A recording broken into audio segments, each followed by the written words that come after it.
बोली प्रेम से सत्यनारायण भगवान की जय। श्री श्याम श्यामरे सरकार की जय। चौथा अध्याय है, कोई भी पूजा पाठ करना चाहिए, दान उपदान करना चाहिए तो पति पत्नी को सदैव साथ में करना चाहिए। राजाओं में श्रेष्ठ उल्का मुख नाम के जितेंद्र राजा थे। हमेशा भगवान के मंदिर में जाया करते थे, ब्राह्मणों को नित्य धन देकर संतुष्ट किया करते थे। उन कमी क्या थी? कोई संतान नहीं थी। तो किसी ने कहा कि भगवान का पूजा कीजिए कहाँ? जहाँ गंगा यमुना का तट हो। उसकी बात मानकर भद्रशिला नदी के तट पर सत्यनारायण स्वामी का पूजन कर रहे थे। उस समय एक साधु नाम का बनिया व्यापार के लिए नाव को लेकर जा रहा था। देखा कि किनारे पर बहुत भीड़ है, तो नाव को किनारे लगाकर वध करते हुए राजा को देखा तो नम्रता से हाथ जोड़कर प्रणाम कर कहता है कि हे राजन, आप यह क्या करते हैं? इसके करने से क्या फल होता है? आप विस्तार पूर्वक कहिए। राजा कहते हैं कि हे साधु, यह तो अतिदेश्वी विष्णु भगवान का ही पूजन है, जो अपने बंधु बांधवों के साथ पुत्र आदि प्राप्ति की इच्छा से किया जाता है। तब बनिया नमस्कार करके कहता है कि हे राजन, इस व्रत को मुझसे कहिए, क्योंकि मेरी भी कोई संतान नहीं है और इस व्रत से अवश्य होगी, यह मुझे निश्चय ही विश्वास हो गया है। साधु व्रत की विधि जानकर अपने घर में आकर अपनी स्त्री लीलावती से इस संतान व्रत के बारे में कहा और मन में संकल्प किया कि जब हमारे घर संतान होगी तो हम भी सत्यदेव के इस उत्तम व्रत को अवश्य करेंगे। थोड़े समय उसकी स्त्री लीलावती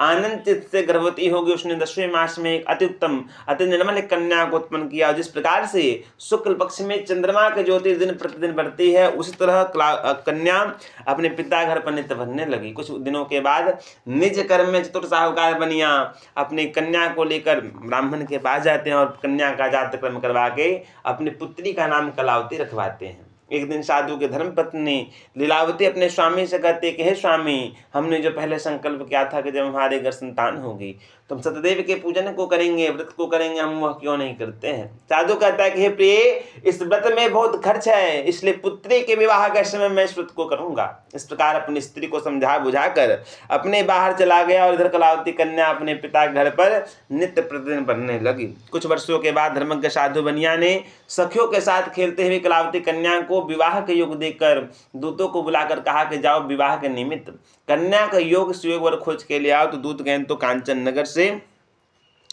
एक बनिक पुत्र को लेकर साधु के पास आए। साधु ने सुंदर गुणित लड़के को देखा, जाति भाइयों के साथ विधान पूर्वक अपनी कन्या का उस बनिक पुत्र के साथ विवाह करवा दिया, पर अभाग्यवश भगवान के पूजन को करना भूल गया, जिससे सत्यनारायण स्वामी क्रोधित हो गए और कुछ दिन के बाद निज कर्म चतुर साहूकार बने अपने दामाद से कहते हैं कहाँ जाइएगा, क्या कीजिएगा? चलिए दोनों सुरदामाद मिलकर व्यापार करते हैं। और अपने दामाद को लेकर समुद्र के निकट एक रत्नसार नामक नगर था, जहाँ चंद्रकेतु राजा राज करता था, वहीं व्यापार करने लगे। इस समय सत्यनारायण स्वामी ने साधु को प्रतिज्ञा से भ्रष्ट देकर उसे श्राप दिया कि जाओ, तुम्हारे ऊपर बहुत भारी आपत्ति आएगी और विपत्ति भी आएगी। उस दिन राजा के राजमहल में चोरी हुई थी।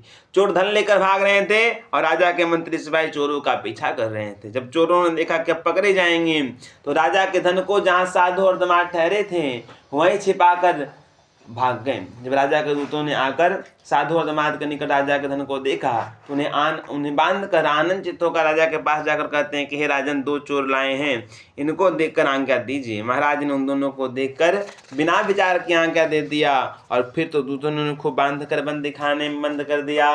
बोले प्रेम से आनंद कंद भगवान की जय, वृंदावन बिहारी लाल की जय, श्री श्याम श्यामरे सरकार की जय।